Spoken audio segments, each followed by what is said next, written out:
Hi guys, I'm Joelle Book Fanatic. Welcome back to my channel. Today we're going to talk about my June TBR. I normally don't do TBRs, but I did one last month and I discovered that I actually really like making TBRs because I already set out my books at the beginning of the month. I do these monthly challenges and I pick the books I want to read the next month beforehand, so I might as well make a video about it and share the books I want to read with you all. The books are really in no particular order, I'm just going off my Goodreads list. The way I'm mentioning them doesn't mean I'm going to read these books first or last.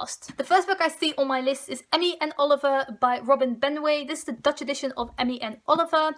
As you can see, probably it is a contemporary book about a girl called Emmy and a boy called Oliver. Oliver has been neighbours with Emmy for years until he goes missing.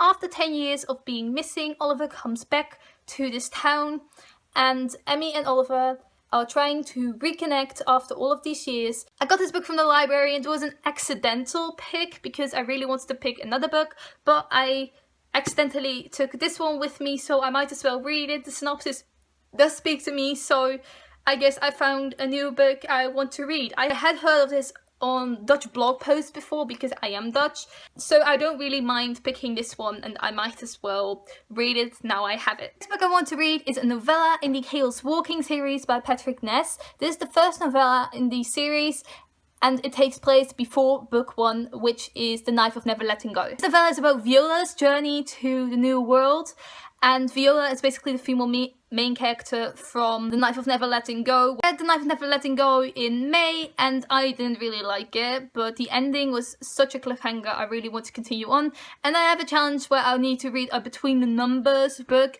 and this was literally the only series I'm currently reading where I can read a Between the Numbers book, so I guess I will read this novella. That is only like 25 pages, so I won't waste much of my time on it. The next one is also a library book and it is Fans of the Impossible Life by Kate Scelsa. This book is about a girl and 2 boys. The girl is called Mira and the boys are called Sebi and Jeremy, and they become friends. Sebi is a gay character, which makes this an LGBTQ+ book. I believe Jeremy falls in love with Sebi, but I also believe Mira falls in love with Sebi. It's kind of a love triangle, but it says on the back that Sebi is gay, so I'm not really sure. But I did hear this book was about bisexuality, so I'm not really sure why it says on the back that Sebi is gay or another character is bisexual or something else. Also, Mira suffers from depression, which is also a unique aspect. Then we have The Crown of Embers, which is the second book in the Fire and Thorns trilogy by Carson. Obviously can't tell you what the second book is about, but I will tell you what Fire and Thorns, which is the first book, is about. The Girl of Fire and Thorns is about a young girl from 16 years old who is called Elisa. She is a princess and she is the chosen one. She has a godstone in her navel, which basically means she is the chosen one and she has these special powers that she has to develop still. She gets married off to this king she barely knows. And everyone is basically searching and on the hunt for the chosen one, and Elisa has to keep secret that she is a chosen one and that she has this godstone in her navel. And she was married off to this king so she could be helping him because the kingdom is in turmoil and she was the one that was supposed to be helping him. There's a war brewing and she doesn't know how to use her godstone at all. I like The Girl of Fire and Thorns. I rated it 3 stars. I didn't really think anything special about it, but I do want to continue on the series, so I thought it would be best to read the second book as soon as possible. I think I read The Girl of Fire and Thorns in April.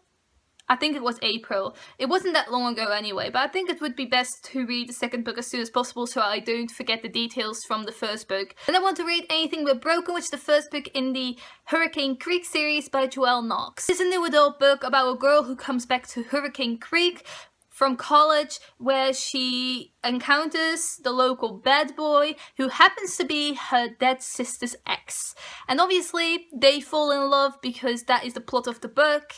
But it sounds really wrong. I hope there's a good reason for all of this and not the grief over the dead sister that brings them together, because I feel like that is kind of taboo in a way. Then I have another new adult book. This time is standalone, which is Smut by Karina, Halle. And this one is about a guy and a girl in college who have to work together on their creative writing course, I believe, to both get what they want. But the thing is that they don't really like each other, so it's kind of a love-hate relationship.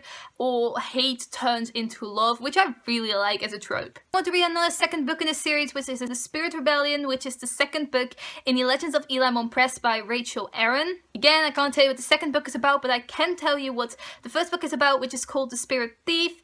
And I wasn't really impressed by the first book. I felt like it was kind of short and nothing much happened in it. It's a fantasy series. I really did like the magic system in the first book, so I felt like I wanted to give the second book a chance, and I will see how this goes. The first book is about a guy called Eli Press who is a thief, and he's trying to steal the king so he can ask a ransom for him and get gold in return. But I felt like this book was not really about Eli, because it was more about Miranda, who is the girl that comes hunting after Eli and tries to get the king back to the castle and tries to catch Eli so he can be prosecuted. The second book in the series is Velva Jean Learns to Fly, which is the second book in the Velva Jean duology by Jennifer Niven. The first book was called Velva Jean Learns to Drive, and it was a historical fiction by Jennifer Niven.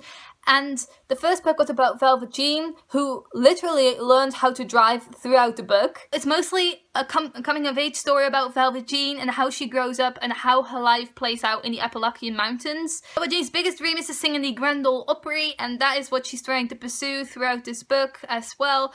She marries a guy called Halle Bright. This is all in the synopsis, by the way, and that is how her life got started and how her life played out. She marries this guy really young, and she kind of gets homebound, and she wants to learn how to drive to get somewhere on her own and to be the independent woman that she is. Then I got a review copy by Melody Warnick, which is called This Is Where You Belong, The Art and Science of Loving the Place You Live. I requested this e-arc from the publisher because I was really interested by the title, because I am interested in why you love the place you live and how to love the place you live more, because I adore the place I live. That is why I was interested in this book initially, because I adore it. I adore everything about the place I live, and I would like to know the science behind it. Like, what makes you so attached to the place you live? Because I wouldn't want to leave this place I live, because I want to stay here forever. With Rumors, which is the second book in the Lux series by Godbersen. This is a young adult historical fiction series playing out around 1899, I believe.